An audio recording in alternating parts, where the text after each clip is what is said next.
Assalamualaikum warahmatullahi wabarakatuh. Perkenalkan, nama saya Septiadina Fernanda, NIM 22087066. Baiklah, di sini saya akan menjelaskan materi tentang klasifikasi Venn-Diag. Yang pertama, dalam klasifikasi Venn-Diag, yang pertama ada positif dan negatif Venn-Diag. Klasifikasi yang pertama adalah positif dan negatif Venn-Diag ini. Positif Venn-Diag adalah umpan balik dari komunikasi yang menunjukkan bahwa komunikan menerima, memahami, dan menyetujui atau mendukung suatu pesan yang disampaikan oleh komunikator.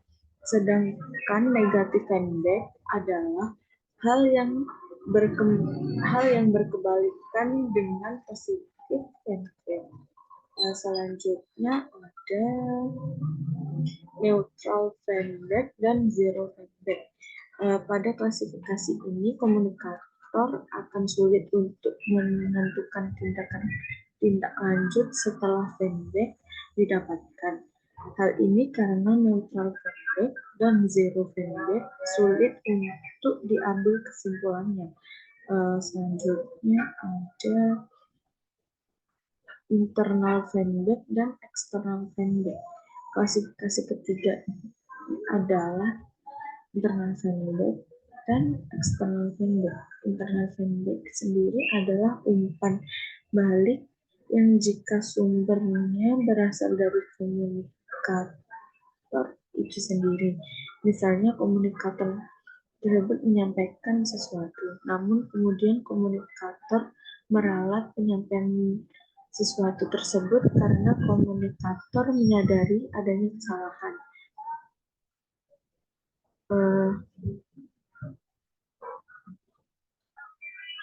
Selanjutnya ada external Venn-Diag. External Venn-Diag adalah umpan balik yang sumbernya berasal dari komunikan.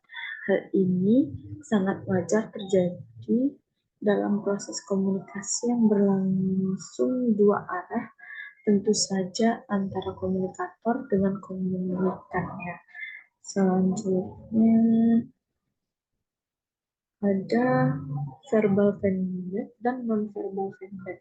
Verbal Venn-Diag adalah wujud umpan balik yang diberikan oleh komunikan berupa lisan maupun tulisan pada komunikator. Contohnya, jawaban langsung, celetukan, atau sebuah pesan tertulis dalam sebuah kertas. Yang non-verbal Venn-Diag adalah umpan balik yang diberikan oleh komunikan namun bukan berupa tulisan maupun lisan.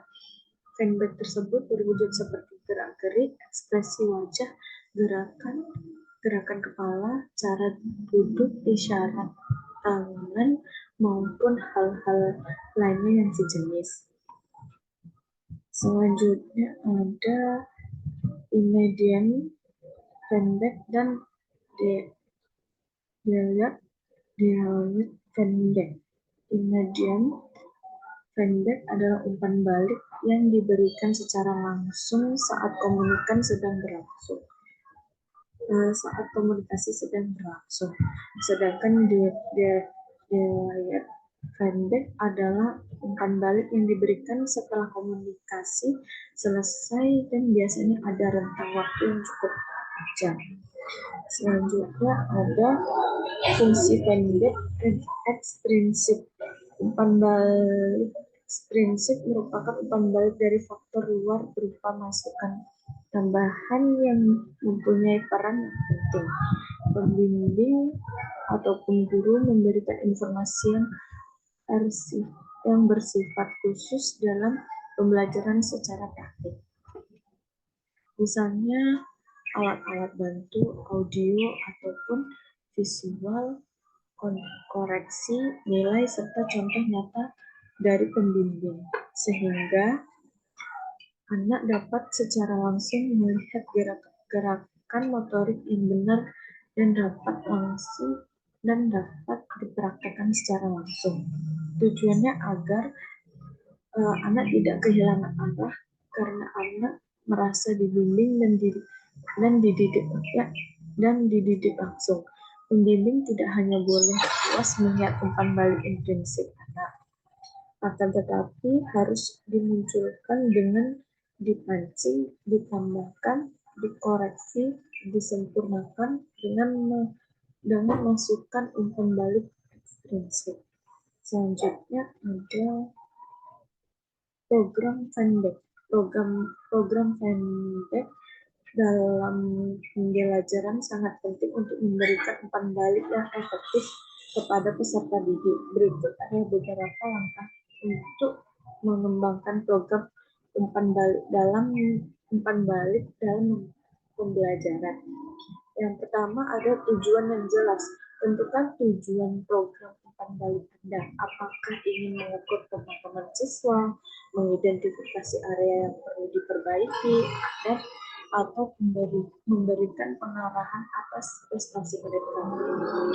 Yang kedua ada metode pengumpulan data. Pilihan metode yang sesuai untuk mengumpulkan data umpan balik seperti kuis, tugas, proyek, atau observasi. Yang ketiga ada kriteria penilaian. Tetapkan kriteria penilaian yang jelas dan terukur sehingga siswa tahu apa yang diharapkan dari mereka. Yang keempat ada waktu yang tepat. Pastikan umpan balik diberikan dalam waktu yang cukup untuk siswa dapat menggunakan informasi tersebut untuk perbaikan. Selanjutnya ada ability. Kemampuan motorik berasal dari bahasa Inggris yaitu motor ability. Gerak atau motor merupakan suatu aktivitas yang sangat penting bagi manusia.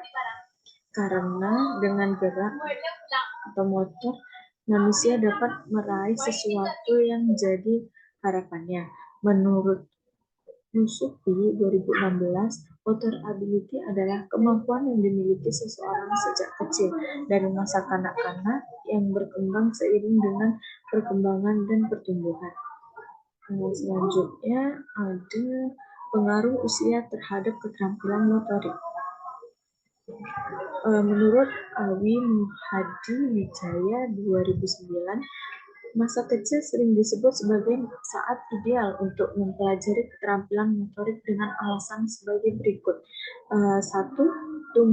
Tubuh anak lebih lentur ketimbang tubuh orang dewasa sehingga lebih mudah menguasai keterampilan motorik. Yang kedua ada anak belum banyak memiliki keterampilan yang akan berbenturan dengan keterampilan yang baru dipelajarinya, sehingga anak akan mempelajari keterampilan baru dengan lebih mudah. Yang ketiga ada secara keseluruhan anak lebih berani mencoba pada saat kecil ketimbang setelah besar. Oleh karena itu, mereka berani mencoba sesuatu yang baru sehingga menimbulkan motivasi yang diperlukan untuk belajar. Yang keempat, anak-anak mempunyai pengulangan sehingga mereka bersedia mengulangi tindakan hingga otot pada anak tersebut terlatih untuk melakukannya secara efektif. Yang kelima ada anak memiliki waktu yang lebih banyak untuk mempelajari keterampilan motorik. Yang selanjutnya ada kesiapan aspek fisik. Kesiapan aspek fisik dan mental menjadi hal yang penting sebab kesiapan ini berkaitan erat terhadap kemampuan anak beradaptasi dengan lingkungan dan situasi baru. Selain itu mencegah anak kesulitan di proses pembelajaran dan kegiatan yang diberikan guru. Ketika aspek kesiapan belum terpenuhi, kemudian anak masuk dalam lingkungan dan rutinitas yang baru, ini akan memberikan tekanan, bahkan dapat memicu kecemasan dan stres. Alhasil, anak tidak dapat mengikuti dan mencapai target pembelajaran yang diharapkan. Cukup sekian penjelasan materi dari saya akhiri. Wassalamualaikum warahmatullahi wabarakatuh.